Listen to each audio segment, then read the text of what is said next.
Mis queridas amigas y amigos, un grato placer nuevamente estar con ustedes esta semana. Para todos ha sido una semana bastante movida, con muchos acontecimientos y algunos tristes, algunos felices y con la esperanza que todo miembro de la Iglesia debería tener. Participamos de todo lo que rodea al fallecimiento de nuestro amado profeta, el presidente Nelson. Antes de eso, durante toda esta semana, como digo, ha sido muy ajetreada. Tuvimos la oportunidad de participar de la conferencia. Fue muy interesante ver una conferencia que días previos había muerto el profeta. No había ocurrido en otras ocasiones.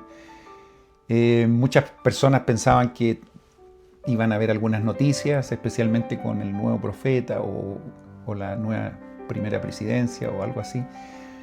Pero ya sabemos que todos estos acontecimientos siempre ocurren después de los funerales del profeta fallecido.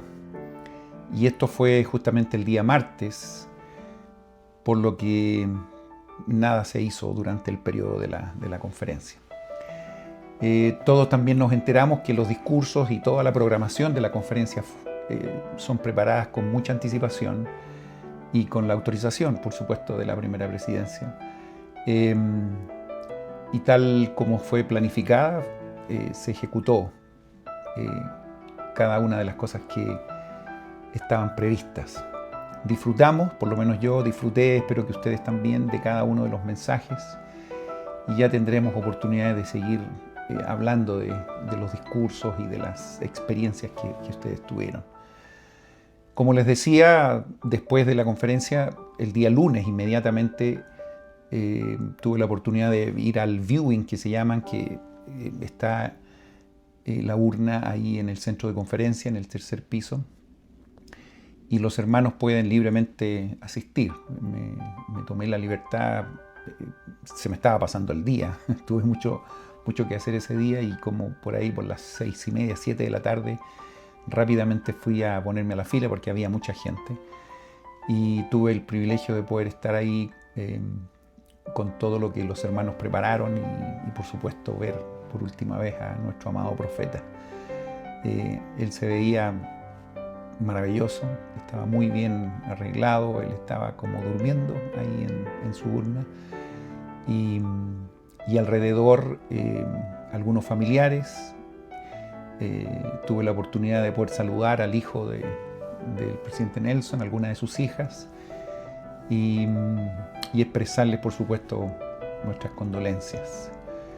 Un espíritu muy agradable. Algunas personas estaban muy tristes, muchas lágrimas se veían ver ahí en esa fila. Muchos niños viendo al profeta que se despedía de nosotros físicamente. Y estoy seguro que la vida de ellos lo van a recordar, por supuesto, por a lo mejor siendo muy pequeñitos, viendo partir a un profeta. Tuve la oportunidad en el pasado de estar en situaciones similares con el presidente Monson, con el presidente Hinckley, con el presidente Hunter. Y el Señor nos sigue bendiciendo con su iglesia extraordinaria, con su organización perfecta. Y ustedes ya saben cuáles son los pasos de lo que ocurre y lo que va a ocurrir en estos próximos días, probablemente en las próximas horas. Falleciendo el profeta, inmediatamente esa primera presidencia se disuelve y entonces toda la autoridad queda en el Consejo de los 12, presidida por supuesto por el apóstol de mayor antigüedad, en este caso el presidente Oaks. Y tuvimos la oportunidad de estar justamente con él y con todo el quórum. Y estas imágenes que ustedes han visto reflejan que la iglesia continúa, el Señor continúa su trabajo, independientemente de quién esté a la cabeza en esta tierra como responsable de guiarnos. Esto habla del amor que nuestro Padre Celestial tiene para nosotros. Estamos muy agradecidos por los profetas. Tenemos profetas videntes y reveladores. ¡Qué bendición!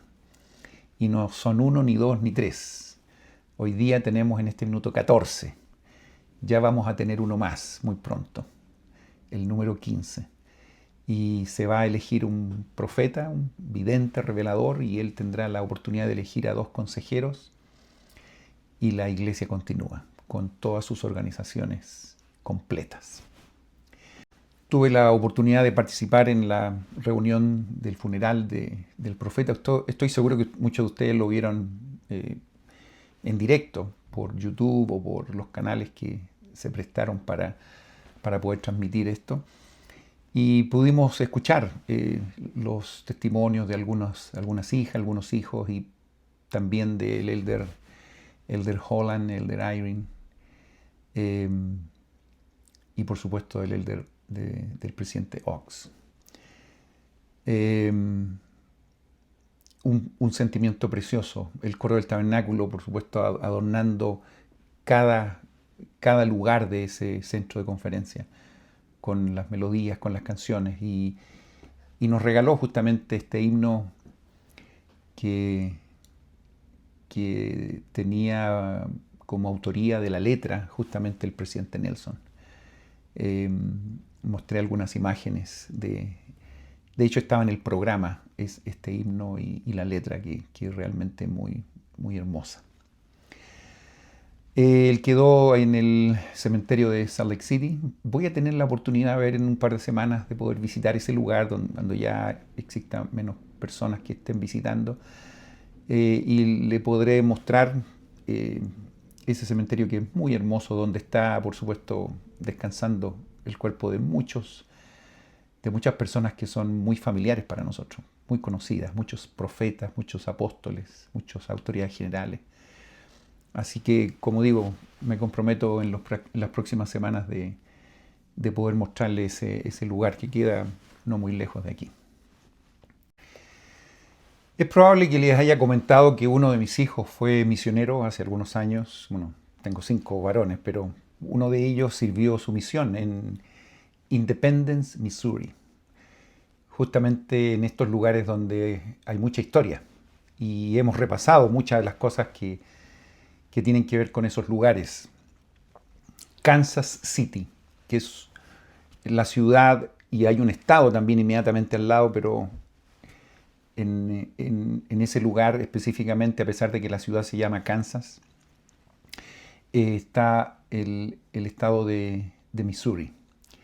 Y en Independence, bueno, ocurrieron varias cosas. De hecho, la próxima semana vamos a hablar sobre algunos momentos muy tristes que pasó el profeta con algunos hermanos en una cárcel, específicamente ahí en Liberty Jail. Vamos a recordar algunos momentos que viví y voy a tratar de compartir lo más gráficamente posible, pero hay muchas cosas espirituales también que sucedieron ahí que vale la pena que las revisemos con detenimiento la próxima semana. Pero tuve la oportunidad de estar en esos lugares y no tan solo en Independence, sino que también tuve la oportunidad de ir un poquito más hacia el norte. Me encontré con un lugar que está señalado con unos monumentos, qué sé yo, que reflejan de que algo ocurrió ahí en la historia de la iglesia. Hoy día vamos a hablar un poquito de eso. Me refiero al lugar de Far West, donde hay justamente algunos señales de que ahí se iba a construir el templo. Lo vamos a revisar, como digo, inmediatamente. Después, un poquito más al norte, nos acercamos a un lugar precioso que también se los comentaba yo hace un par de semanas y que lo menciona en esta clase del día de hoy. Me refiero a Adán on the Amán. Es un lugar precioso que también es de propiedad de la iglesia ahora, pero muchas cosas ocurrieron ahí, mucho sufrimiento, muchas persecuciones, muchas personas que intentaron mantenerse en esos lugares, construyeron muchos de ellos sus casas. Estaba leyendo que más o menos 150 casas las personas ya comenzaron, cuando empezaron a emigrar a esos lugares, empezaron a construir y también tenían el deseo de poder construir un templo también ahí. Fue primero en Far West, incluso hay instrucciones específicas que las vamos a revisar en estas secciones que hoy día veremos de las 115 a las 120 de Doctrina y Convenio. Y bueno, después de ahí, un poquito más hacia el noreste, digamos, llegamos a lo conocido por muchos de ustedes, que lo vamos a hablar en próximas clases también, la ciudad de Nauvoo, que tiene mucha historia. Ese templo que fue el segundo construido después de Kirtland y que también tuvo algunos finales terribles. Fueron despojados también los santos de ahí. Por ahí un pirómano le prendió fuego a ese templo y les contaba yo la semana pasada que incluso después de una tormenta, lo poco y nada que quedó de esas ruinas desaparecieron prácticamente con los vientos de una tormenta enorme que hubo en esos lugares. Bueno, vamos a hablar un poquito más allá de lo que pasa con Nauvoo. Pero ahora estamos todavía, la gente mucha viniendo de Kirtland, mucha gente llegando ahí a Sion, lo que tenía que ver con Missouri. La gente fue despojada también, fueron un poquito más hacia el norte, donde era Far West. Y el profeta ahí estaba, a veces, yo nombro algunas ciudades, pero estamos hablando de kilómetros y kilómetros. Tenían que viajar semanas para llegar de un lugar a otro. Y los problemas no tan solo estaban relacionados con la gente que no era miembro de la iglesia atacando a los miembros, sino que específicamente aquí en el año 1837 más o menos, el 38 también fue bastante desafiante, existieron también muchos desafíos desde dentro de la iglesia. Y déjenme decirle que esto es uno de los problemas más grandes que cualquier organización puede tener. Uno a veces puede defenderse o salir victorioso muchas veces cuando los ataques vienen desde afuera. Si hay una unión de la organización, normalmente uno puede estar bastante seguro, independientemente de los ataques que vengan desde afuera. Pero cuando estos ataques o esta oposición viene desde dentro de la organización, no hay técnicas que a veces funcionen. Lamentablemente los daños son a veces irreparables para las personas, para la organización. Por lo tanto, el Señor tuvo que hacer muchos esfuerzos para poder seguir adelante con esta obra, ubicando y seleccionando a las personas adecuadas para que pudiéramos seguir adelante con esto. No fue extraño que en todo este periodo hubo personas evidentemente que no sé si la palabra es hacer mucho daño, pero se hicieron daño a sí mismos primero. Y lamentablemente muchos de ellos salieron de la iglesia por diferentes razones. Incluso tenemos, y lo vamos a ver ahora en algunas secciones más adelante, prácticamente 4 apóstoles también salieron de la iglesia. ¿Ustedes se imaginan lo que significa eso? O sea, se supone que las personas que deberían estar ayudando a que esto funcione empezaron a hacer cosas que definitivamente hicieron mucho daño a la organización. En todo este ambiente, en todas estas reuniones, en todos estos desafíos, el Señor tiene que haber instruido al profeta de muchas maneras para tratar de que los daños fueran los menos posibles. Y decíamos la semana pasada que 2 misioneros fueron específicamente a hacer misiones fuera de lo que era América. O sea, ellos salieron y fueron a Europa y fueron a predicar a Gran Bretaña. Y a veces no se habla mucho de esto, pero lo que eso significó para la iglesia a veces nosotros no lo tenemos muy en cuenta. Fue algo realmente extraordinario, espectacular. Es increíble como solamente identificar lo que ocurrió ahí fue prácticamente la salvación de lo que ocurrió en este otro lado del planeta, por así decir. Mucha gente se convirtió, partiendo por estos dos misioneros que fueron hacia allá. Y mucha gente comenzó a venir a Utah. Y incluso en estas migraciones que se vinieron de miembros de la iglesia muy nuevos, se comenzaron a escuchar nombres que para nosotros son muy familiares y personas que hicieron mucho bien a la iglesia. En los momentos en que existieron estos problemas terribles para la iglesia, me refiero a personas que comenzaron a criticar al profeta, empezaron a apostatar por diferentes razones. Incluso existieron hermanos que se apropiaron de cosas que no correspondían y también fueron excomulgados de la iglesia. Sin entrar en detalle de cada uno y con cada situación, solamente quiero dejar al descubierto de que existieron muchos problemas. Y toda la obra que se hizo en Gran Bretaña de alguna manera vino a ayudar y a fortalecer la iglesia en estos primeros años de existencia. Escuché un dato que me encantó y se los quiero compartir. Por ejemplo, estamos en el año 1838, 37, 38, para que no se ubiquen, no se pierdan, pero para que tengan una idea del impacto que la gente de Gran Bretaña tuvo, especialmente en la iglesia, en su comienzo. En el año 1851, estoy dando un dato, no se pierdan en los años, en Utah más o menos habían como 12,000 miembros. ¿Ok? 12,000 miembros en Utah. En este mismo año, en Gran Bretaña, habían aproximadamente 33,000 miembros. O sea, prácticamente 3 veces lo que había en Utah estaba en Gran Bretaña. Ahora, de estos 12,000 que estaban en Utah, aproximadamente 10,000 eran descendientes de Gran Bretaña.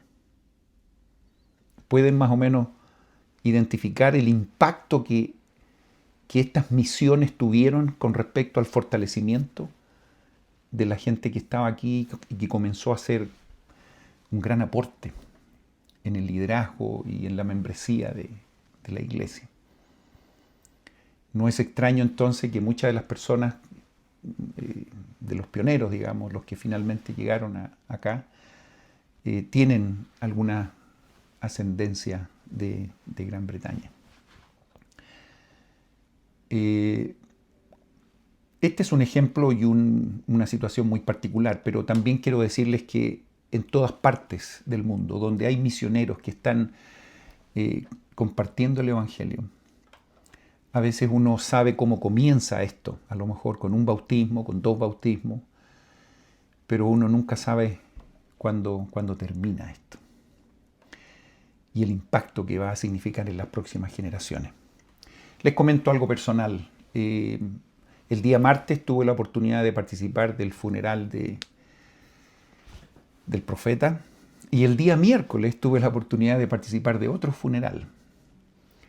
Y fue el esposo de la misionera que nos enseñó, parece que lo había compartido ya con ustedes, la misionera que nos enseñó a nuestra familia hace 60 años atrás. Yo era muy pequeñito. Ustedes pueden revisar esta fotografía. Yo soy el más pequeñito de esta foto. Y la misionera más alta es justamente el esposo, murió y sus funerales fueron el miércoles pasado. Y tuve la bendición de estar ahí, le di un gran abrazo, un gran beso a nuestra misionera. Y ella le contaba a sus familiares, mira, este hermano tenía 3 años cuando golpeé su puerta en Chile y pudimos bautizar a la familia. Lo que yo les decía recién con respecto a la gente de Gran Bretaña, se los digo aquí mismo, con lo que pasó con una misionera americana que llegó con su compañera a Chile y bautizó a un matrimonio joven, a mi papá, a mi mamá. Y en ese tiempo se bautizó mi hermano mayor, que tenía 8 años. Mi otro hermano que tenía 7 y yo tenía 3 para 4 años. Y ahí partimos, una familia muy pequeñita, Pero yo ya me pierdo con la cantidad de personas que esa conversión de esa familia en la iglesia significó en los siguientes años. Significó que, bueno, nosotros por supuesto nos casamos, tenemos una cantidad de hijos, han llegado los nietos y ya son cientos de personas con esta familia pequeña que se bautizó hace 60 años. Y yo creo que pasa exactamente en la vida y en las experiencias de ustedes. Piensen un poco cuánta gente ha impactado el trabajo a veces de una pareja de misioneros o misioneras. Y ustedes como misioneros también. A veces nosotros no tenemos mucha información de lo que ha pasado en nuestro propio trabajo como misioneros. A veces nos hemos dejado de comunicar por alguna razón y el impacto que eso puede significar en tantas familias. De cualquier manera, en algún minuto nos vamos a enterar de tanta gente que ha sido beneficiada por estos misioneros, por lo menos para mí, que son ángeles que andan por ahí ayudando a que la gente pueda volver al redil. En la sección 115, fíjense dónde fue dada esta revelación. En Far West, en este mismo lugar donde yo les explicaba, ya la gente comenzaba a salir de Missouri. Y me refiero de todos estos counties que estaban siendo perseguidos y entonces tuvieron que ir un poquito más hacia el norte, todavía en Missouri, pero en el lugar llamado Far West. Entonces pensaban ellos que podían encontrar algo de tranquilidad en ese lugar y el Señor entonces en esta revelación junta a sus líderes y les comienza a instruir. Y también a todos los miembros. Y lo primero, una de las primeras cosas que hace, que es muy sintomático, que es muy interesante en términos organizacionales, les da la información de cuál debe ser el nombre de la iglesia. En ese tiempo la iglesia era conocida como la iglesia de Cristo, la iglesia de Jesucristo. No había como una unanimidad en relación a la forma como se debería llamar. Incluso en algún minuto se llamó la iglesia de los santos de los últimos días. Pero finalmente, y a partir de esta sección, sabemos exactamente lo que tiene que ver con el nombre oficial de la iglesia.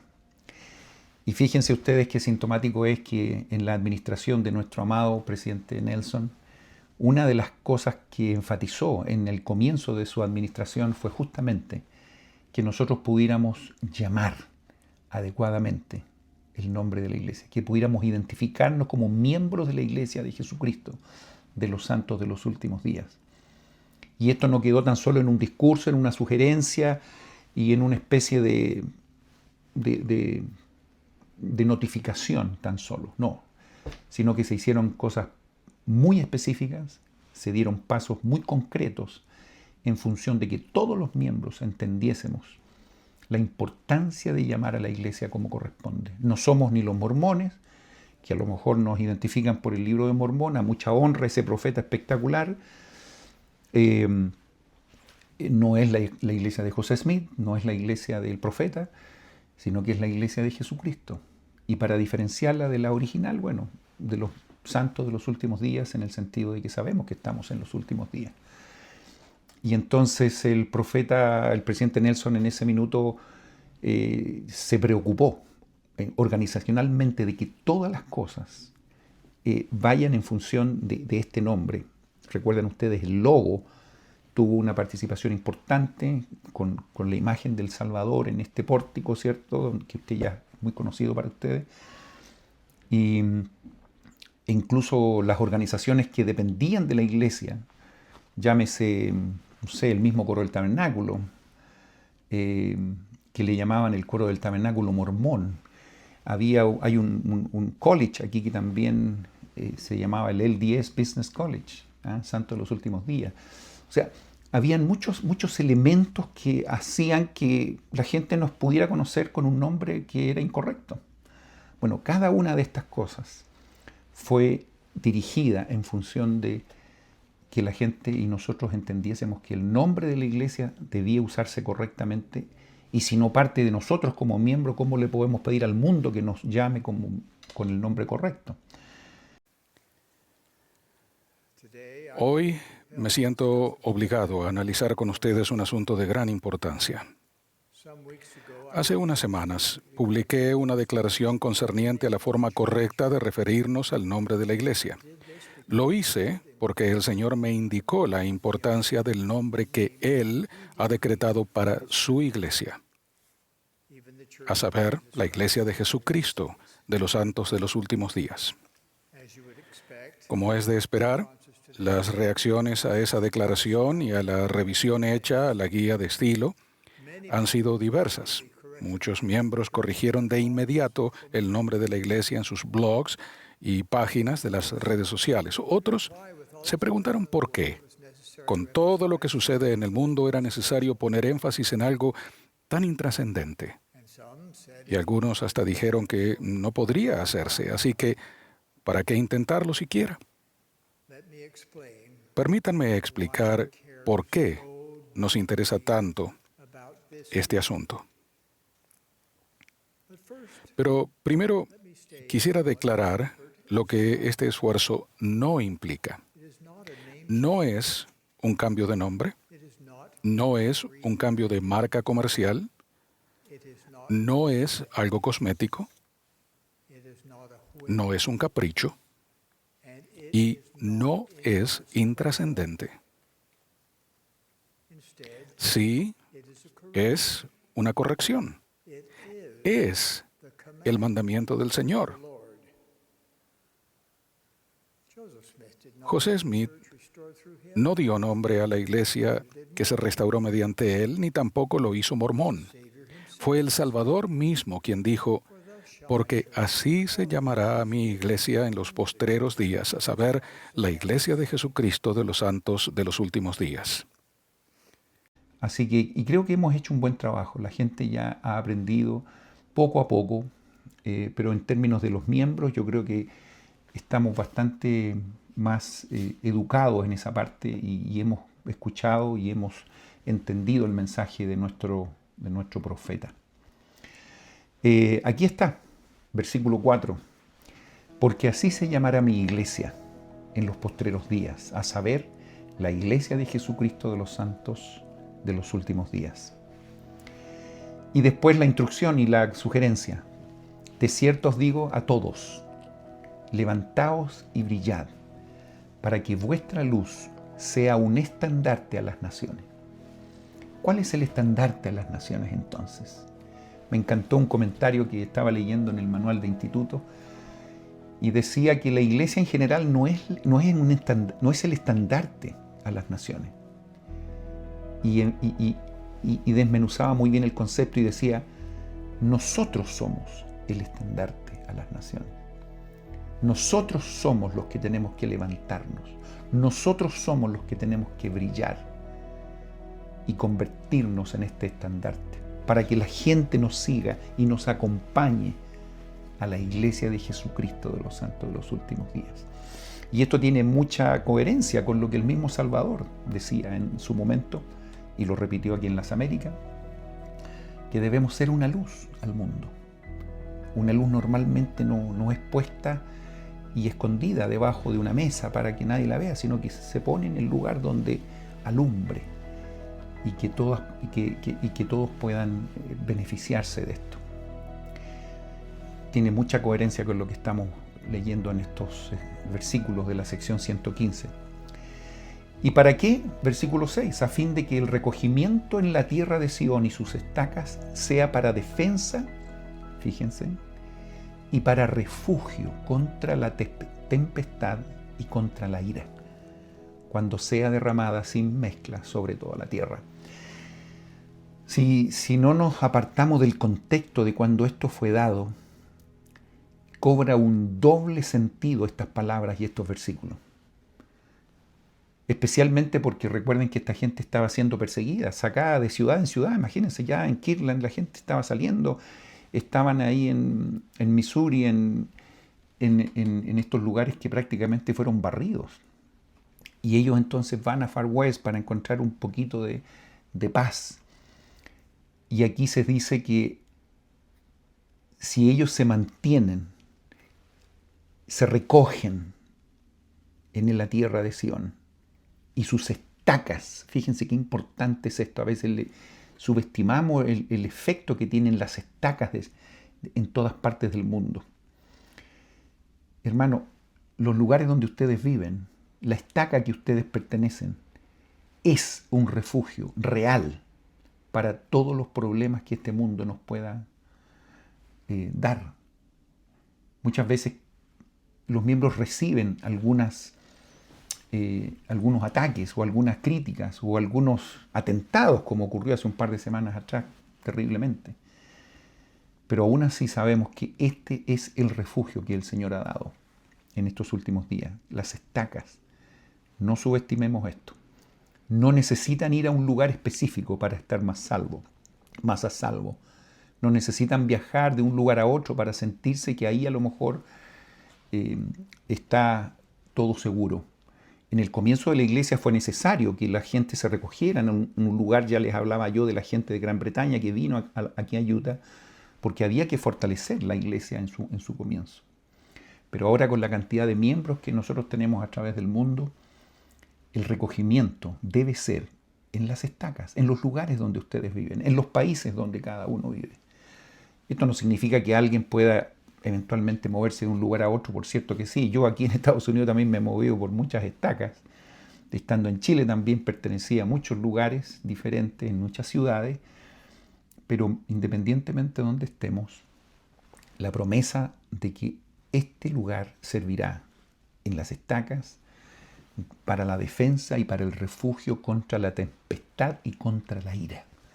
Qué magnífico, qué magnífica promesa, mis queridos hermanos. Y ahí les remarca en el versículo 7, en ese caso, sea para mí la ciudad de Far West una tierra santa y consagrada, y se llamará santísima, porque es santa la tierra sobre la cual os halláis.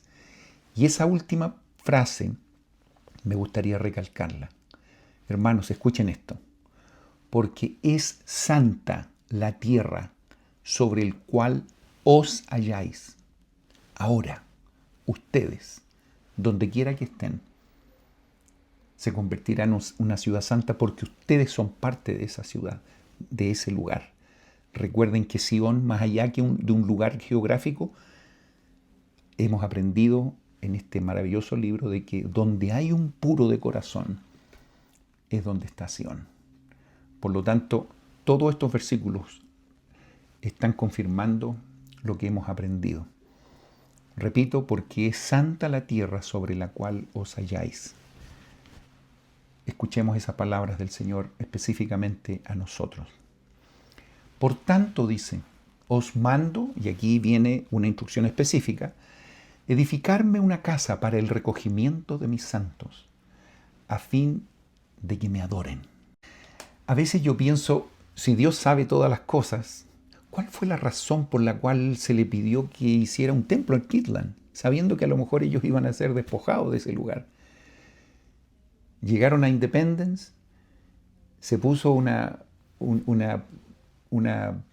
primera piedra, digamos, pensando en un templo también ahí, pero las cosas duraron muy poco. Después fueron a Far West, y ya vamos a ver lo que pasa ahí también, y hay una directa instrucción de que deben construir una casa.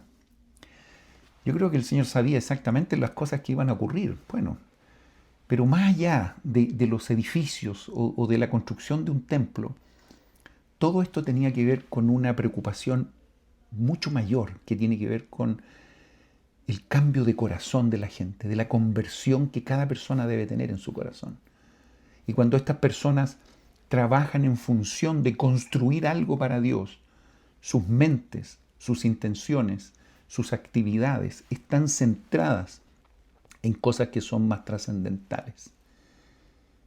Más allá de lo que pueda ocurrir en esas 4 paredes de un edificio, es lo que puede ocurrir en las paredes de su propio corazón.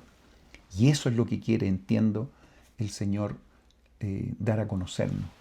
Más allá de donde estemos, edifiquemos una casa al Señor para que en ese lugar lo adoren. Tiene un efecto para mí mucho más trascendental. Estoy recordando las palabras, como lo repito en cada clase, del presidente Nelson. Pensar celestialmente. Esto tiene una connotación mucho más allá de lo que a veces nuestros ojos puedan identificar. Incluso después hay un mensaje muy directo y muy específico en relación a lo que deben hacer en los próximos pasos, digamos. Versículo 10 dice: désele principio el día 4 de julio próximo, dice. Y desde ese día en adelante trabaje mi pueblo diligentemente para construir una casa en mi nombre. Si ustedes se fijan, una mención específica con día de cuando ellos deberían ya comenzar a hacer esto. Y de aquí a un año, fíjense, esto en forma muy específica, versículo 11, comiencen de nuevo a poner los cimientos de mi casa. Entonces, hacer todos estos preparativos y de aquí a un año comenzar con estos preparativos para construir esta casa. Así trabajen con diligencia de allí en adelante hasta terminarla. Se fijan que siempre hay un mandato de hacer esto, de moverse, de estar construyendo algo para Dios. Eso les va a ayudar a acercarse también a su Señor. Desde la piedra angular hasta el techo, hasta que no quede nada incompleto. Estamos hablando de un edificio, pero vuelvo a lo que tiene que ver con nuestro carácter. Ojalá que podamos poner dentro de nuestro testimonio una piedra angular, que sabemos quién es, sobre qué debe estar sostenido este testimonio, hasta el techo, hasta que no quede nada incompleto. Más allá de las instrucciones específicas de este edificio o de este templo, veamos también el aspecto espiritual que tiene que ver con nuestro testimonio. Y tiene una fuerza mayor debido a que mucha gente en ese tiempo se había derrumbado su testimonio. Y es probable por eso que él está muy consciente de lo que hay que hacer ahora es construir, no tan solo edificios, sino que también nuestro carácter y nuestro testimonio. Y es muy interesante que en el versículo 15 y 16 habla de cómo debemos construir este templo o esta casa. Y yo le estoy agregando aquí nuestro testimonio. Y si mi pueblo no la construye conforme al modelo que yo muestre a su presidencia, no la aceptaré de sus manos. ¿Cómo debemos construir nuestro propio testimonio? ¿Cuál debe ser nuestra base? ¿Debe ser solamente el escuchar algún testimonio de alguien o alguna experiencia y eso que nos mantenga como miembros de la iglesia durante toda nuestra vida? ¿O algo debemos hacer nosotros en términos de esfuerzo? ¿Debemos ir a las Escrituras? ¿Debemos aprender lo que se supone que los profetas han dicho? ¿Debemos seguir la instrucción de Moroni, por ejemplo? La sugerencia que él nos da de cómo saber la verdad de todas las cosas. ¿Qué tal si estudiamos el Evangelio? ¿Qué tal si leemos el libro de Mormón? ¿Qué tal si le preguntamos a Dios, el Eterno Padre, en el nombre de Jesucristo, si no son verdaderas estas cosas? Y si pedimos con un corazón sincero, con verdadera intención, teniendo fe en Cristo, Él nos manifestará la verdad de ellas por el don del Espíritu Santo. ¿Reconocen esas palabras? Y por el poder del Espíritu Santo podréis saber la verdad de todas las cosas. Les recuerdo esto porque a lo mejor no está tal como yo se los estoy mencionando, pero es bueno de repente en las Escrituras leer entre líneas, leer un poquito más allá de lo que el Señor intenta decirnos.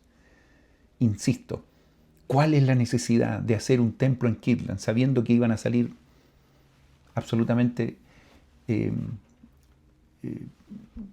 forma abrupta de ese lugar? ¿Cuál era la necesidad de decirles que en Independent tenían que hacer algo ahí en Missouri? Ahora la instrucción en Far West. Se hizo una estaca en Adán on Diamant, más adelante lo vamos a ver. Desafío tras desafío. Pero algo parece que el Señor quería indicarles. Sión, Sión, era una palabra que escuchaba esta gente diariamente de sus líderes. Sión, Sión, Sión. Llegaremos a Sión. ¿Para qué decir? Vamos a ver mucho de eso más adelante. ¿Para qué decir cuando Brigham Young comenzó a hablar de esto que debían ir hacia el West? A Sión, a Sión, a Sión. Bueno, y se encontraron después con un lugar que miraban y no había nada a su alrededor. Y decían ellos, ¿cómo aquí podríamos construir algo? Pero todas las pruebas que habían pasado estos pioneros habían construido algo mucho más que un edificio, algo mucho más que un lugar físico maravilloso. Habían construido una poderosa confianza en su Creador. Y fíjense a través de las generaciones cómo esto ha florecido. Y yo soy testigo presencial de lo que mucha de esa gente lamentablemente no pudo ver. Pero yo puedo ver familias extraordinarias que viven en este lugar y que son el producto de personas que hicieron grandes sacrificios en el comienzo de la iglesia. Está hablando de construir en forma exacta, ser obedientes en forma precisa. Y dice en el versículo 16, pero si mi pueblo la edifica de acuerdo con el modelo que yo muestre a su presidencia, a saber, mi siervo José, fíjense que le está dando ahí un mensaje subliminal a todo. Él es su líder. No hay que criticarlo. Hay que apoyarlo, hay que orar por él. Mi siervo José y sus consejeros, entonces la aceptaré de las manos de mi pueblo. Debemos ser humildes, debemos ser obedientes a nuestros líderes. Y aquí lo está diciendo, insisto, entre líneas, de que deben ser obedientes a su presidente y a sus consejeros. Y después en el 17 hay algo que es muy interesante también. Además de cierto, os digo, es mi voluntad, dice, que se edifique la ciudad de Far West. Les quiero contar que hace unos años yo estuve ahí, no hay nada, hay un monumento nomás. Y ahí dice, bueno, aquí estuvieron los miembros de la iglesia poniendo los cimientos de un futuro templo, pero nunca ocurrió, lamentablemente. Y les dice, vayan rápidamente, versículo 17, quiero resaltar esa palabra, a la ciudad de Far West rápidamente, mediante el recogimiento de mis santos. A veces yo pienso, ¿por qué el Señor aquí le está indicando que vayan rápidamente? Siendo que en otros momentos se les dijo, esta salida tiene que ser tranquila, no lo hagan con prisa. Sin embargo, aquí se les insta de que debe ser rápidamente.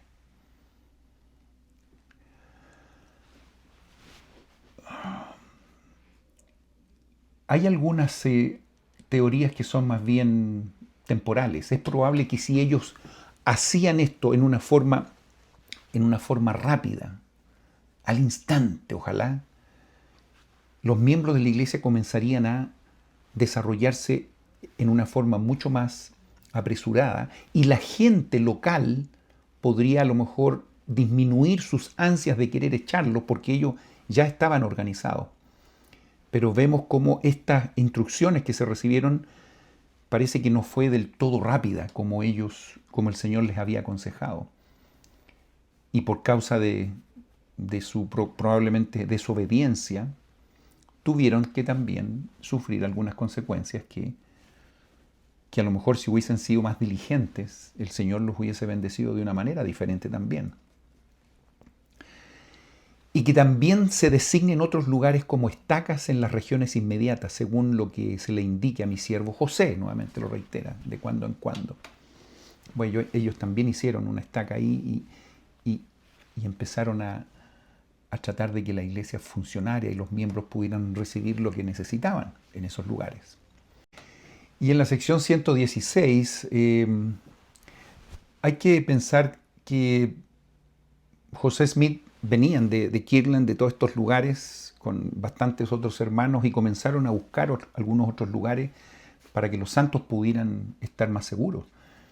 Ellos venían ya con una situación muy complicada después de la construcción del templo de Kirtland. Las deudas eran pero impresionantes. Los conflictos internos también, algunos hermanos estaban un poquito enojados con el profeta. Y entonces al llegar a Missouri se encuentran, sabían de ellos, él sabía los problemas que ellos habían tenido, entonces comenzaron a ver algunas otras tierras que pudieran recibir a tantos santos que estaban siendo sacados de algunos condados, de Jackson y de otros que estaban alrededor. Y entonces llegaron a algunos lugares preciosos, como digo, yendo hacia el norte, Far West, y finalmente llegaron aquí. Había un río también, y habla de un lugar que se llamaba Spring Hill, en el condado de Davis. Y entonces es ahí donde se recibe esta revelación que ya se había mencionado anteriormente. Y ahí entonces se le da el nombre a ese lugar de Adán-on-Diamán. Hay mucho que aprender ahí. Quizás este no es la ocasión para hablar de los detalles, pero esta frase, esta palabra que a lo mejor es un poco extraña para nosotros, está relacionada probablemente con el idioma adámico, con el idioma antes de la Torre de Babel. Entonces, este lugar es el lugar que el Señor le dice que fue exactamente donde Adán tuvo alguna participación importantísima. Aquí ya nos metemos en temas que son bastante más extensos, pero dice así, porque es el lugar, dijo él, al cual vendrá Adán a visitar a su pueblo, o sea, donde se sentará el anciano de día, como lo declaró Daniel el profeta. Efectivamente, Daniel habló sobre algunos eventos que iban a ocurrir, y muchos profetas han hablado también de estos eventos maravillosos, en la cual se menciona a Adán como un personaje fundamental en esto del plan de salvación. Aquellos que han ido al templo recordarán el papel protagónico que él tiene en todo esto de la creación y del, por así decir, el presidir, el estar a la cabeza de estas generaciones que vinieron después de él. Miles de millones de personas. Él siendo nuestro primer padre. Y entonces él tiene una responsabilidad importante a través de todas las dispensaciones. Y se habla de que este lugar será un lugar donde tendrán que reunirse estas personas. Y se habla de todos los líderes de las dispensaciones vendrán a dar su informe. Y Adán recibirá, como este anciano de días dice, recibirá entonces el informe de cada uno para que él finalmente presente este informe al Salvador. Y todo esto ocurrirá justamente a las puertas del reinado de nuestro Señor Jesucristo. Entonces habrán eventos que están muy cercanos, por cierto que sí. Y estos lugares también van a ser lugares donde ocurrirán eventos muy especiales. Y yo les invito a que puedan introducirse y familiarizarse con estos temas. Lean a Daniel, las referencias están aquí. Lean lo que tiene que ver con Adán-on-Diamán. Estoy seguro que ustedes, si lo estudian con el espíritu adecuado, mucha información y muchos buenos sentimientos vendrán a su corazón, en el sentido de saber que estamos en los últimos días y que debemos estar muy atentos a las instrucciones que nuestros líderes siempre están dándonos. Es la manera. Les hablaba hace 2 minutos de que las estacas son los lugares de refugio. Debemos estar muy pendientes de cuáles son las instrucciones que recibimos de nuestros líderes locales, porque por ahí vendrán la información de cualquier cosa que el Señor quiera decirnos. En la sección 117, fíjense cómo comienza a repetir algunos conceptos aquí el Señor. Aquí se ven algunas frases como rápidamente, sin demora, sin demorar, en los versículos 1, 2 y 3. Aquí sale a la palestra algunos personajes que a lo mejor no son muy conocidos, pero les ayudo a familiarizarse con estos nombres. William Marks, Newell Whitney. Primero esos dos. Estos eran personas que eran, digamos, tenían mucho éxito en términos de negocios, y ellos estaban en Kirtland. Entonces, mucha de la gente que salió de Kirtland hacia Missouri tuvieron que dejar todas sus cosas. Parece ser que estas personas tenían bastante más del promedio. Entonces, les fue un poco más difícil salir de ahí y a lo mejor tenían pensado en quedarse por esos lados. Entonces el Señor les dice directamente, arreglen sus negocios, dice el versículo 1, rápidamente. Se fijan que hay como un espíritu de urgencia. Mis siervos, y ahí nombra a estas dos personas, al hermano Marks y Whitney, y emprendan su viaje a la tierra emprendan su viaje de la tierra de Kirtland antes que yo, el Señor, mande otra vez las nieves sobre la tierra.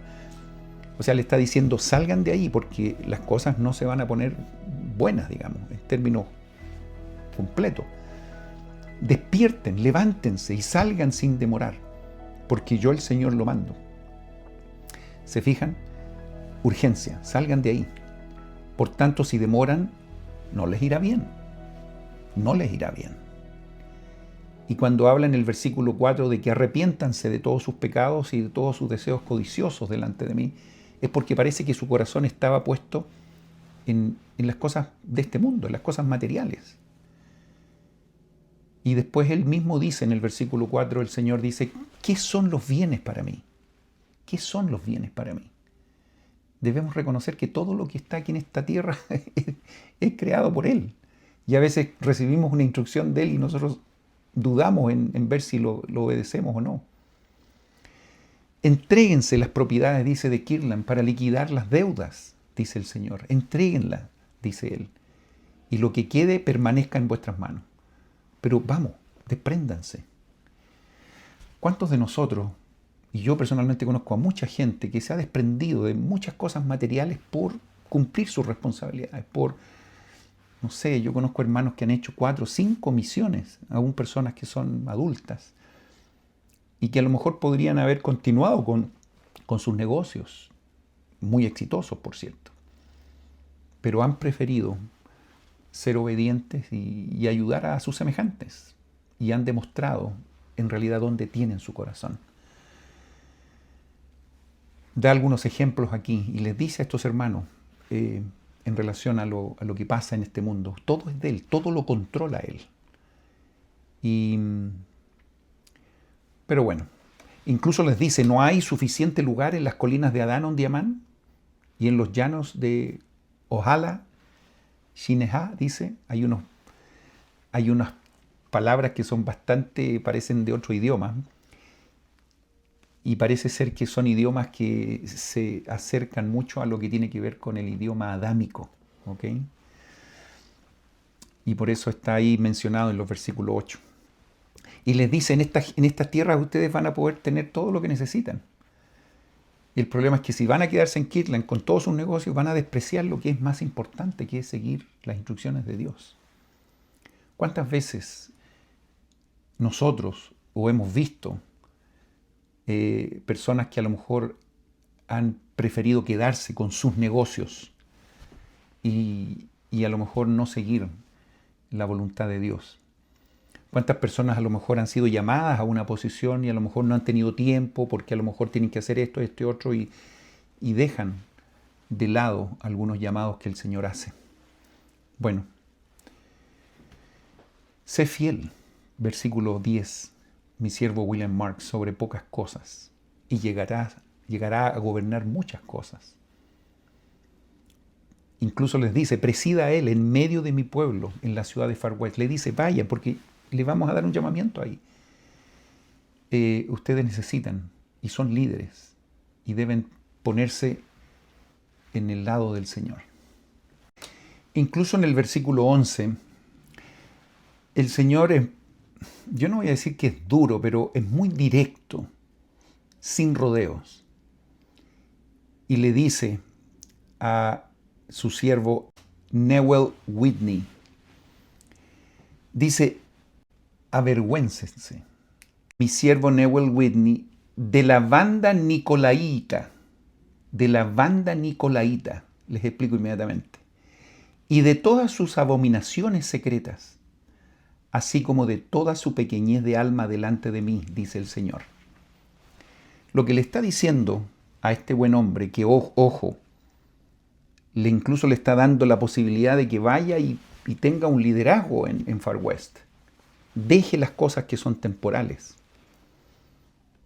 Pero el Señor sabe su corazón, sabe sus actos, sabe exactamente lo que Él está haciendo.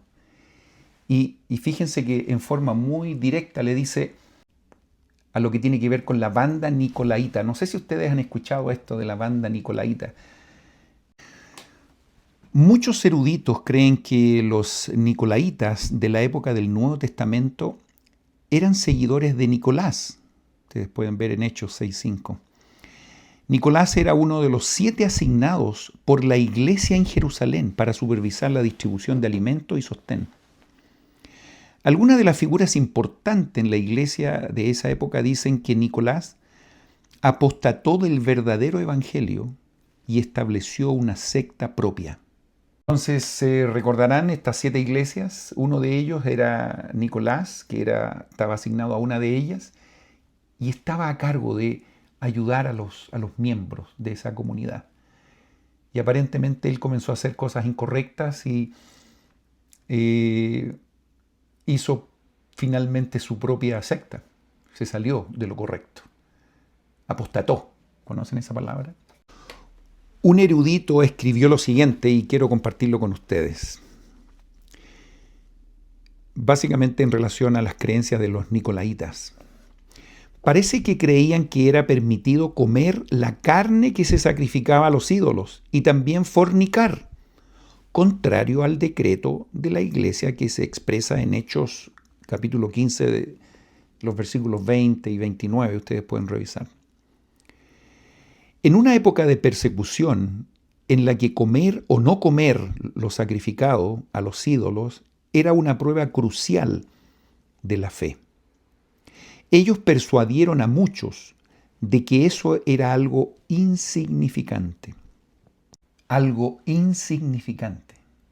Muchas veces cuando subestimamos las instrucciones, cuando empezamos a tomar los consejos de Dios y los minimizamos y total no es tanto, y empezamos a relajarnos con respecto a las instrucciones de Dios, empezamos a cometer, por supuesto, faltas y pecados que nos apartan del Espíritu y de las cosas correctas.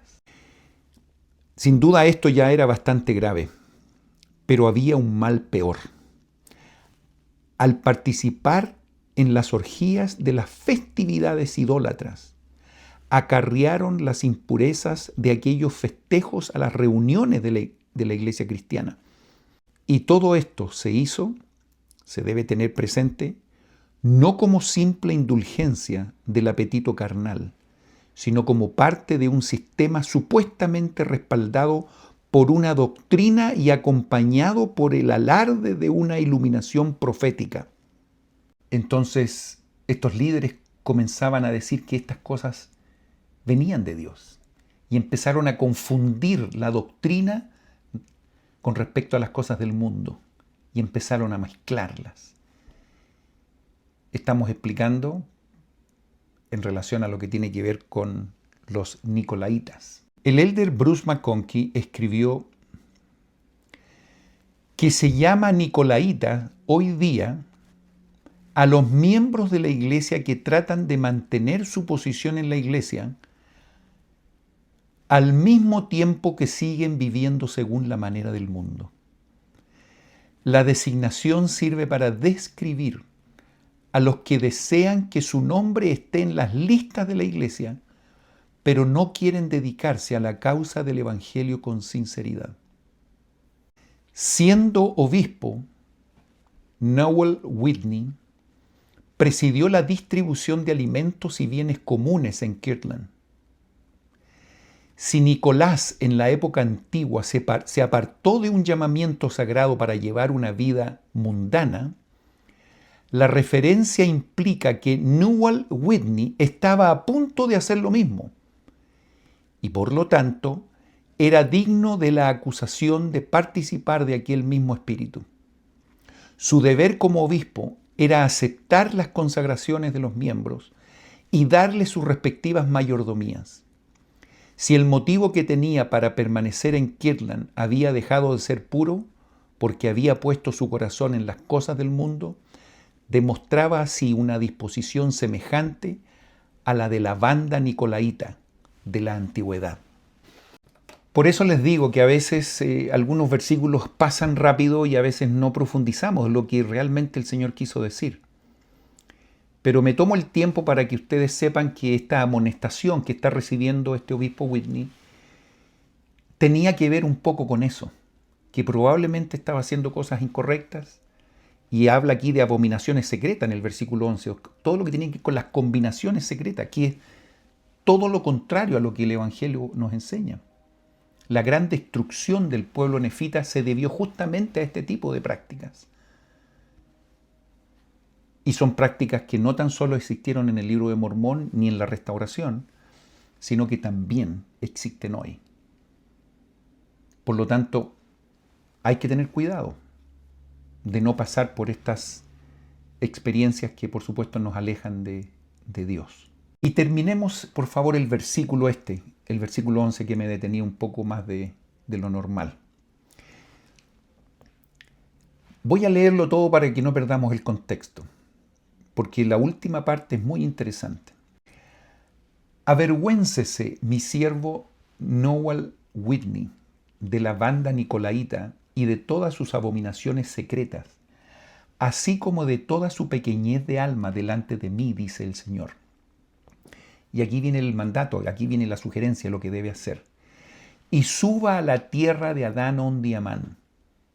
O sea, tiene que salir de Kirtland e irse hacia Missouri, hacia el norte, Adán Ondiamán. Y sea obispo para mi pueblo. ¿Ok?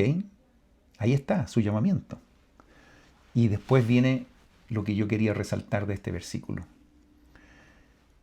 Y sea obispo para mi pueblo, no de nombre, sino de hecho, dice el Señor. Entonces le está diciendo que no tan solo que aparente ser un líder, sino que lo sea realmente. Muchas veces, y saliéndonos de la historia, podemos nosotros vivir situaciones similares o conocer personas que son y manejan este tipo de vidas, que todo parece que está bien, pero en realidad llevan una vida absolutamente diferente a lo que se supone que predican. Y al final de esta sección aparece otro nombre del hermano Oliver Granger. Y aquí tenemos una situación bastante diferente a la anterior. Siempre el Señor trata de ayudar a las personas, por cierto. Y aquí nos encontramos con un hermano que había sido muy exitoso también, una persona muy inteligente, especialmente con lo que tenía que ver con los negocios. Y un hermano muy fiel. Y dice aquí, de cierto te digo, que su nombre se guardará, dice el versículo 12, en memoria sagrada de generación en generación, para siempre jamás, dice el Señor. Qué honor tener un versículo dedicado a uno mismo. Estoy pensando en el hermano Oliver Granger, entendiendo y sabiendo que el Señor conoce su corazón y su lealtad. Este hermano era un hermano muy conocedor de sus talentos y los desarrolló perfectamente. en Kirtland, especialmente en lo que tenía que ver con las propiedades, con los negocios en general. Y entonces se le llama a él que vuelva a Kirtland y que de alguna manera ayude de todas las cosas que quedaron ahí, aún el templo y las deudas y todo lo que tiene que ver con los grandes desafíos que vivieron los miembros, y se manda entonces a este hermano para que pueda ayudar en esto. Por tanto, dice versículo 13, luche seriamente, fíjense, por la redención de la primera presidencia de mi iglesia, dice el Señor. Y cuando caiga, se levantará nuevamente, porque su sacrificio será más sagrado para mí que su ganancia, dice el Señor. Y fíjense qué maravilloso principio nos deja al final de este versículo, que el Señor no tan solo ve lo que productivamente uno puede mirar al final de un negocio o de una acción o de un proyecto. El Señor mira también el sacrificio que se pone en ese trabajo. ¿Cuántas veces nosotros hemos hecho algo que a lo mejor no hemos tenido éxito en términos de lo que el mundo entiende lo que es el éxito, pero que hemos hecho todo lo que está de nuestra parte? Hemos a lo mejor invertido tiempo, dinero, etcétera, y a lo mejor no hemos tenido los resultados que se esperaban. Pero el Señor tiene en cuenta nuestros sacrificios en función de lo que estamos trabajando. Repito, porque su sacrificio será más sagrado para mí que su ganancia. No olvidemos ese concepto. Este hermano fue con una misión muy difícil para a lo mejor incluso limpiar el nombre de muchos hermanos que a lo mejor fueron... mucha gente empezó a hablar mal de los miembros de la iglesia, de los líderes incluso, especialmente por las deudas que ellos tenían y por las situaciones que vivieron los santos. Entonces, este hermano tuvo una gran misión. Y lo más interesante es que fue reconocido por el Señor. El versículo 15 dice, por consiguiente, ningún hombre menosprecie, dice, a mi siervo Oliver Granger, sino descansen sobre él para siempre jamás las bendiciones de mi pueblo. Y además de cierto os digo, acuérdense todos mis siervos de la tierra de Kirtland del Señor su Dios, y también de mi casa, para guardarla y conservarla santa, y para derribar a los cambistas de dinero en mi propio y debido tiempo. Muchas cosas sucedieron en ese lugar. Recordemos que incluso por todas estas deudas, finalmente el templo de Kirtland fue profanado y después los tomó y se utilizó para cientos de otras cosas, propósitos, incluso hasta de bodegas. En algún minuto fue ocupado estos lugares sagrados, que ocurrieron cosas tan preciosas y que después fue, insisto, profanado. Pero en el versículo 16 el Señor da una promesa de que en el preciso y debido tiempo se tomará en cuenta la gente que hizo tanto daño en esos lugares. En la sección 118 yo ya les había contado de que en todo este periodo existieron hermanos que lamentablemente salieron de la iglesia por diferentes razones, y nada más y nada menos que 4 apóstoles también salieron de la iglesia.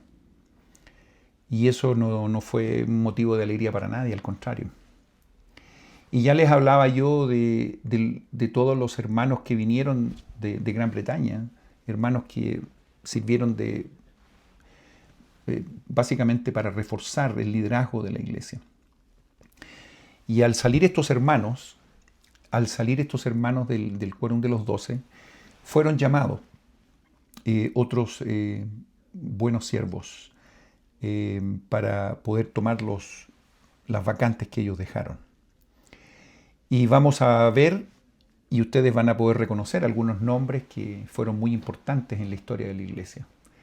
Y fue en este momento en que el hermano John Taylor, el hermano John Page el hermano Wilford Woodruff y el hermano Willard Richard fueron llamados como apóstoles en este instante.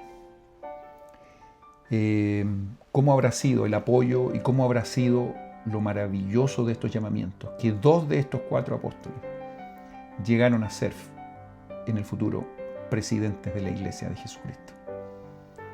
Después de la administración de Brigham Young, justamente fue John Taylor, y después de la muerte de él, fue justamente el presidente Wilford Woodruff. Les aprovecho de recordar que cuando llegaron al Lago Salado, toda esta gente, fue justamente el presidente Wilford Woodruff que tuvo la bendición de dedicar el templo del Lago Salado. Nada más y nada menos que 40 años después de su inicio en la construcción. Bueno, así es como comenzamos a reconocer algunos nombres y saber de que podemos tener problemas en el camino.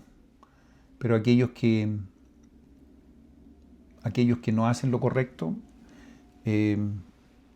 serán reemplazados, como dice el versículo 1 de la sección 118. Serán reemplazados. Les decía yo la semana pasada que en el Evangelio nadie es indispensable. Si alguien no está, el Señor llamará a otro.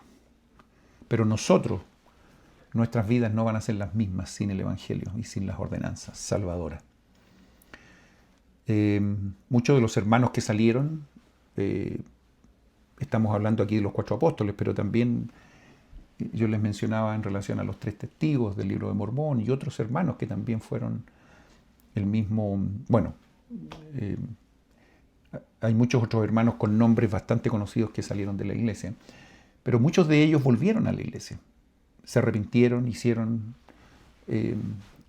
dieron los pasos adecuados y volvieron a retomar sus convenios, y eso es una noticia realmente maravillosa. Hemos hablado mucho de los negocios, hemos hablado mucho de la economía, de las deudas, hemos hablado mucho al principio de la firma unida, de la orden unida, de lo que tenían que consagrar, de las mayordomías que recibían las personas. Hablamos mucho de construir templos, de las deudas que incurrieron estos hermanos, deudas que para muchos fue complicadísimo y también para la iglesia. Liderar una organización no es fácil y por supuesto se necesitan recursos. El Señor mostró una forma de poder administrar esto de una manera celestial, de una manera correcta. Sin embargo, muchos hermanos lamentablemente no fueron capaces de ser obedientes. Me refiero específicamente a la ley de consagración que ustedes conocen. En ese tiempo se hablaba de los recursos sobrantes que debían entregarlo al almacén del obispo para que él pudiera distribuir a aquellos que necesitaban. Pero bueno, ustedes recuerdan exactamente que hablamos en varias ocasiones en relación a esta orden unida, al plan de consagración fundamentalmente. Desafortunadamente esto no funcionó en la mayoría de los casos. Entonces, al no saber exactamente cuánto era el sobrante o qué debían dar o cuál era el sacrificio que los hermanos debían entregar a la iglesia. En ese tiempo el diezmo no tan solo estaba reducido a lo que era el 10% de sus ingresos, sino que estaba relacionado con todas las donaciones, con todas las ayudas, todo lo que ellos entregaban. Había como un vacío ahí en términos de información, no había una claridad. Por lo tanto, esto instó al profeta a preguntarle al Señor exactamente, por motivo de que muchos de ellos, dice en el encabezamiento, no cumplieron con ese convenio, hablando de la ley de consagración, el Señor la retiró por un tiempo y en su lugar dio la ley del diezmo a toda la iglesia. Y ahí entonces les decía yo que el profeta preguntó al Señor, ¿cuántos de los bienes de ellos requeriría Él para propósitos sagrados? La respuesta fue esta revelación. Después de esta revelación, entonces la gente pudo tener con más claridad, pudo entender exactamente lo que el Señor requería en relación a sus a sus sacrificios o a sus donaciones.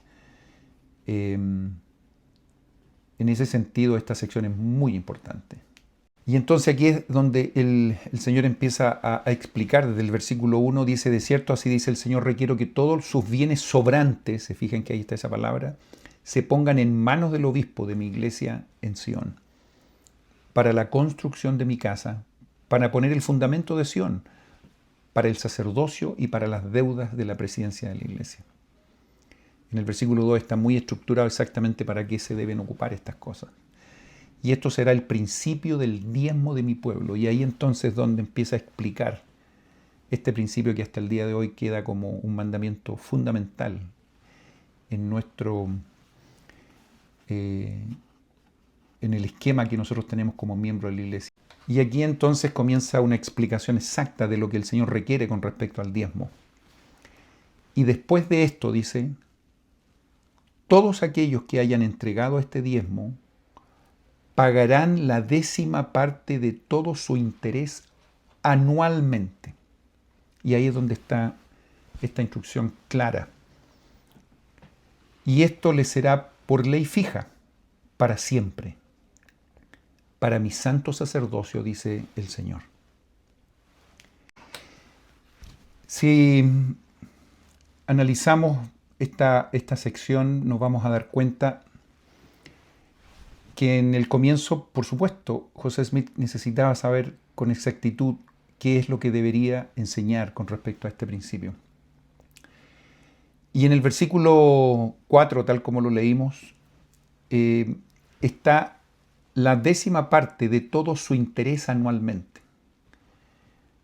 Por lo tanto, cuando cada persona recibe dinero de diferentes maneras. Alguien puede tener un sueldo, alguien puede trabajar la tierra, alguien puede tener algunos negocios, digamos, en forma no tan periódica, pero cualquier dinero que entre, nosotros debemos entender de que el diezmo debe ser pagado después, está relacionado con nuestras ganancias, o sea, no con todo el capital que yo trabajo, yo debo diezmar, sino que supongamos que yo voy a plantar, no sé, estoy pensando en un agricultor, y entonces yo pongo tanto dinero para hacer ese trabajo, después le voy a pagar a los trabajadores, después voy a sacar, digamos, la ganancia de la cosecha, y después que yo termine de pagar a la gente, el dinero que me queda a mí como ganancia, de eso yo debo pagar el 10%. ¿Me explico? Es muy fácil para alguien que tiene un sueldo y que trabaja en una oficina y recibe mensualmente un sueldo, digamos.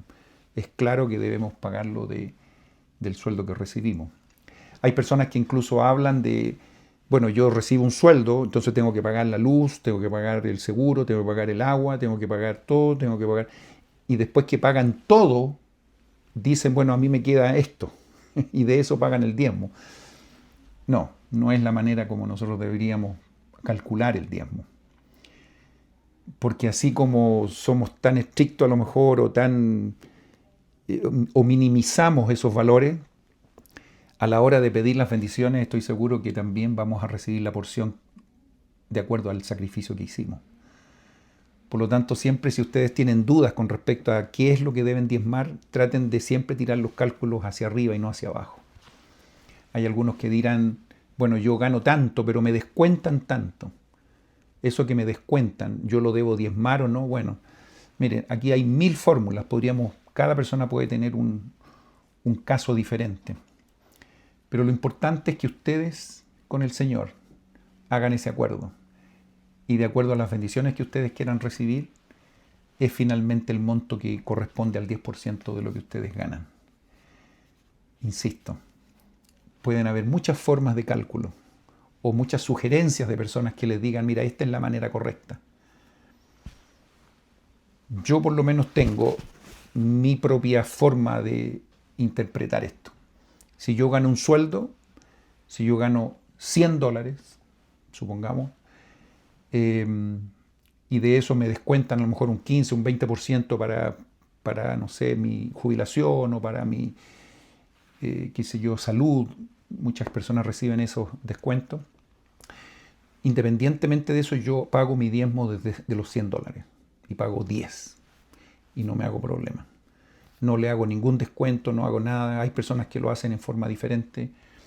Bueno, no me meto yo en la vida de ellos, pero si ustedes se fijan cómo hoy día se maneja el diezmo, incluso ahora los montos, los obispos nunca van a estar hablando de montos, siempre van a hablar si somos un miembro que paga sus diezmos fielmente, completamente. Entonces nuestra respuesta va a ser sí o no. Normalmente no vamos a estar discutiendo de los montos, o si falta una fracción, o a lo mejor usted pagó un poquito menos, un poquito más. Eso normalmente no va a existir en una entrevista de ajuste de diezmo que tenemos con nuestro obispo. Yo tengo un gran testimonio del diezmo. Esto es más allá de dólares más, dólares menos. Estamos hablando de que todo lo que yo tengo es porque Dios me lo ha dado. Y lo que yo hago con el diezmo es devolver un 10%. Y yo administro y hago con el 90% que me queda lo que yo estime conveniente. Por lo tanto, el negocio que estoy haciendo es maravilloso. Yo me quedo con el 90% y yo le entrego el 10%. ¿Y para qué? Porque sabemos que esto ayuda a engrandecer el reino de Dios aquí en la tierra. Estamos hablando del año 1838, 37, 38, donde las cosas eran bastante difíciles y complicadas y diferentes a lo que tenemos hoy día.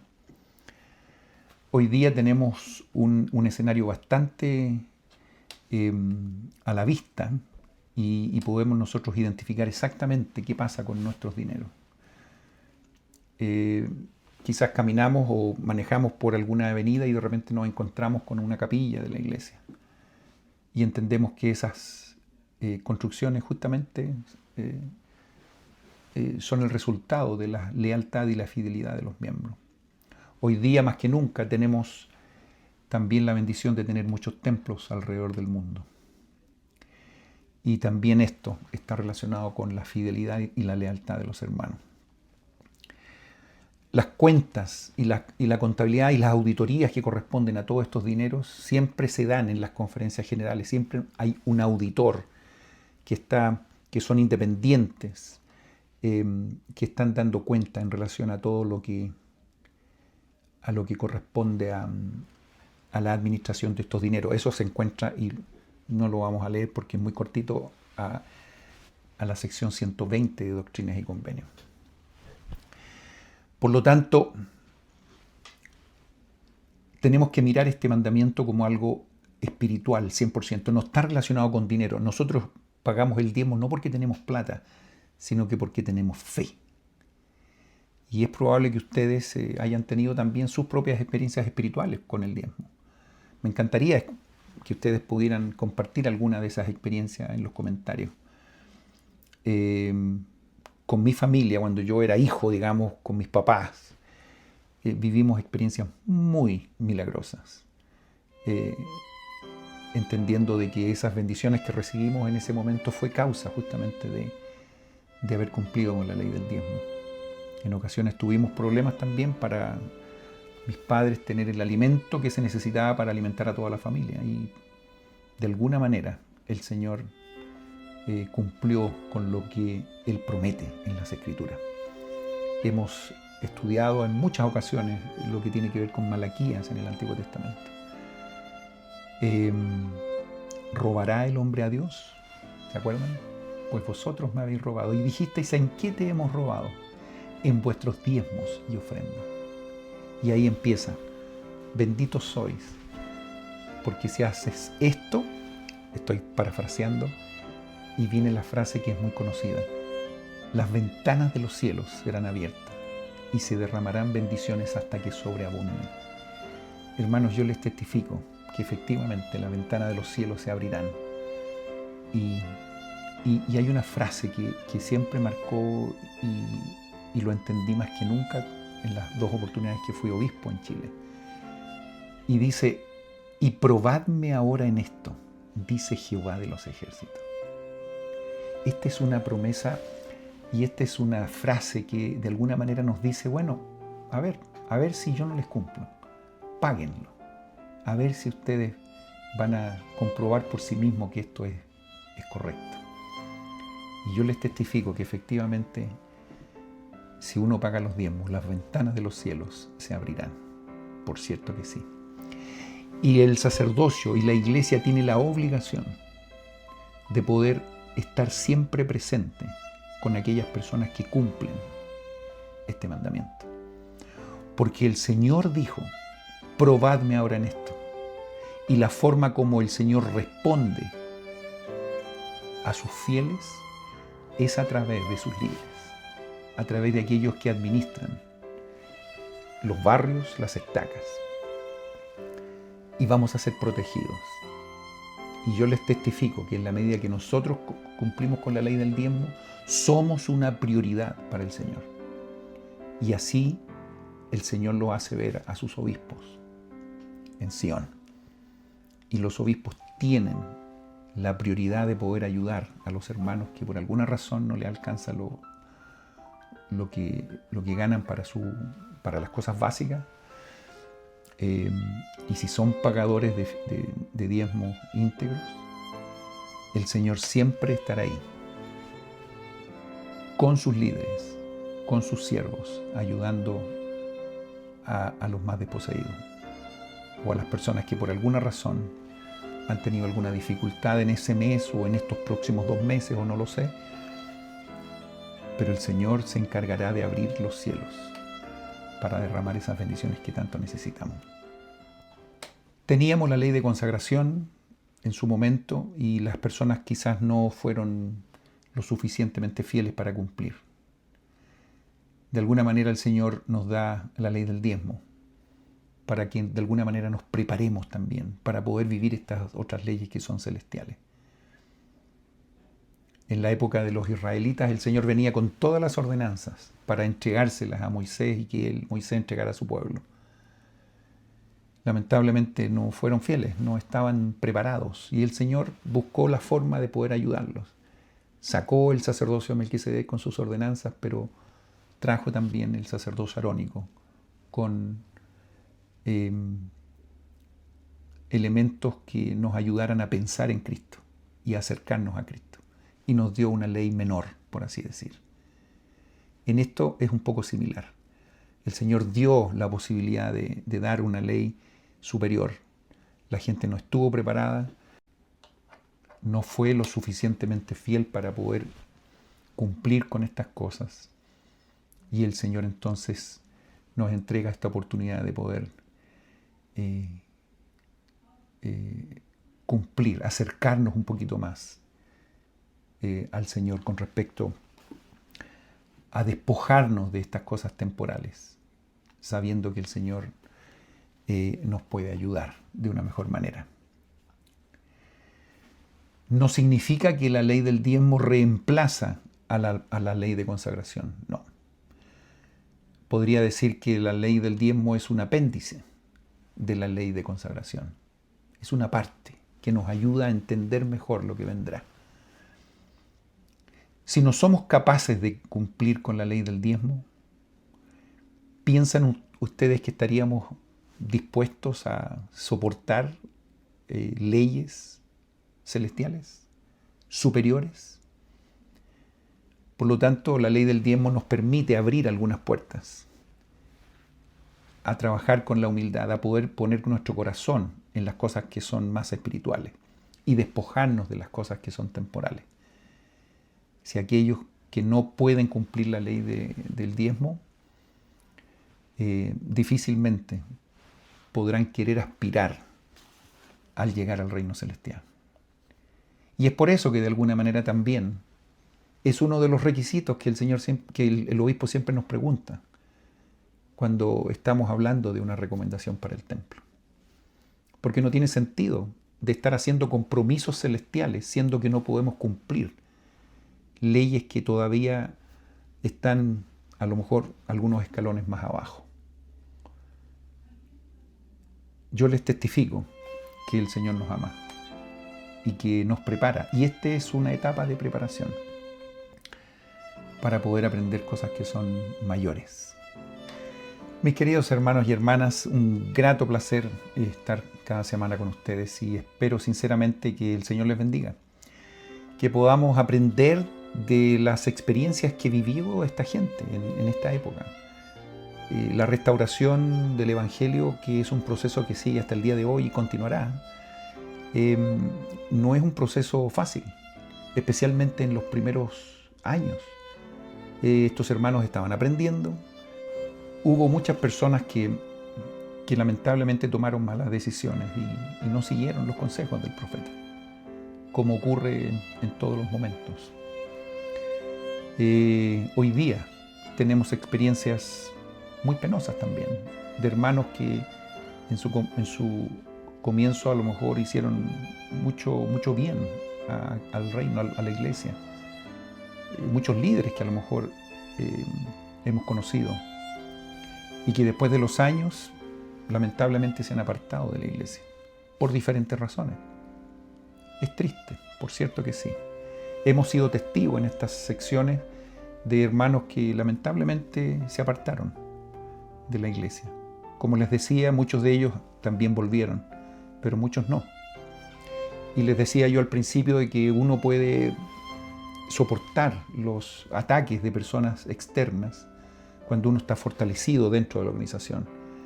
Pero cuando el problema se produce desde dentro, es mucho más complicado, es mucho más difícil. Es por eso que el Señor siempre nos habla de la unidad. Ser uno. Si no sois uno, no sois míos.